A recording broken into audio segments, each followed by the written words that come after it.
வணக்கம் நேயர்களே. இன்று நாம் பேசப்போகும் தலைப்பு சூரிய கிரகணத்தை பற்றியது.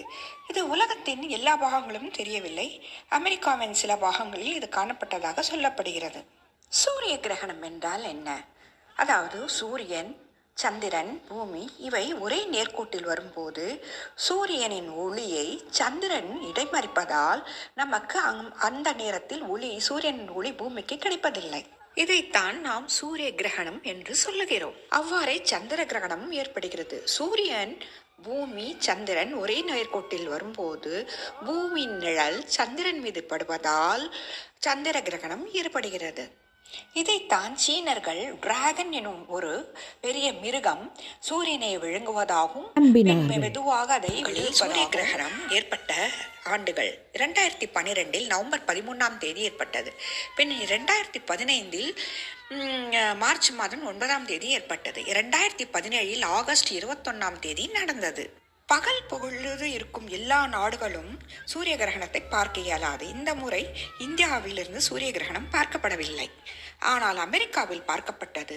கார்பெண்டேல் எனும் ஊரில் 2017 ஆண்டும் 2024 ஆண்டும் ஒரே இடத்தில் மக்கள் பார்த்து பரவசமடைந்தனர். 2017 ஆண்டு மெக்சிகோ ஊரில் 1 நிமிடம் பார்க்கப்பட்டது. அதாவது அதிகபட்சம் 4 நிமிடம் 28 செகண்டுகள் பார்க்கப்பட்டது. 1973 வருடம் அதிகபட்சமாக 1.5 மணி நேரம் சூரிய கிரகணத்தை கான்கோர்ட் என்றும் விமானம் 2000 km/h பயணம் செய்து கடந்ததாக சொல்லப்படுகிறது. ஒரு சந்தேகம் ஏற்படும். எப்படி அவ்வளவு பெரிய சூரியனை அவ்வளவு சிறிய நிலவு சந்திரன் மறைக்க முடியும் என்று. இதற்கு விடை உள்ளது.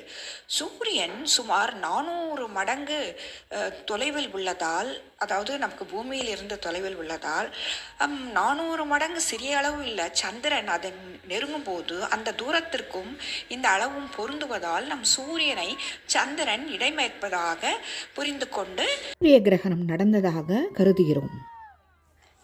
நமக்கு தெரிந்த சில விஞ்ஞான உண்மைகள், அதாவது பூமி உருண்டையாக உள்ளது மற்றும் அது தன்னைத்தானே சுற்றி கொள்கிறது. அது தன்னைத்தானே சுற்றி கொள்ள 24 மணி நேரம் ஆகிறது, அதாவது ஒரு நாள். அதே போல் பூமியை சுற்றி சந்திரன் வருகிறது. அது 28 அல்லது 29.5 நாட்கள் பூமியை சுற்றி வர எடுத்துக்கொள்கிறது. இப்பொழுது பூமியும் சந்திரனும் இரண்டும் சேர்ந்து சூரியனை சுற்றி வர 365 நாட்கள், அதாவது 1 வருடம் ஆகிறது என்பது அனைவருக்கும் தெரிந்த விஷயமாகும். சூரியனும் சந்திரனும் ஒரே பாகையில், அதாவது ஒரே டிகிரியில் வரும்போது அமாவாசை என்றும், சூரியன் 0 டிகிரியில் இருந்து, அதாவது சூரியனிலிருந்து சந்திரன் 180 டிகிரி வரும்போது பௌர்ணமியாகவும் நமக்கு காட்சியளிக்கிறது. இதை நம் முன்னோர்கள் பஞ்சாங்கம் மூலம் நமக்கு வரையறுத்து வைத்துள்ளனர்.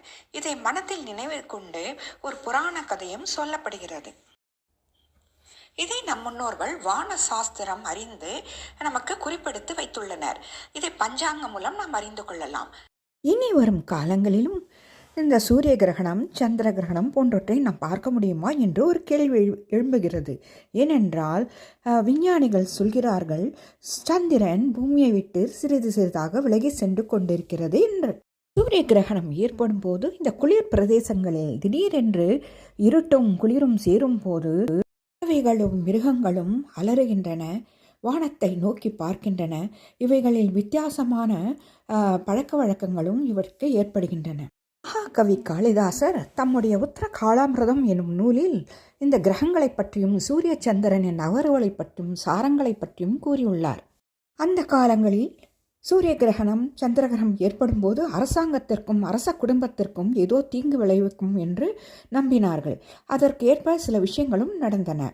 இந்த நிகழ்ச்சிகளை நாம் தெலுங்கு படமான பாகுபலியில் பார்த்தோம் மற்றும் மகதீரா என்ற படத்திலும் பார்த்திருக்கிறோம். அடுத்த சூரிய கிரகணம் மற்றும் சந்திர கிரகணத்தை பற்றி தெரிந்து கொள்ள பஞ்சாங்கத்தை புரட்டுங்கள் நேயர்களே. நன்றி, வணக்கம்.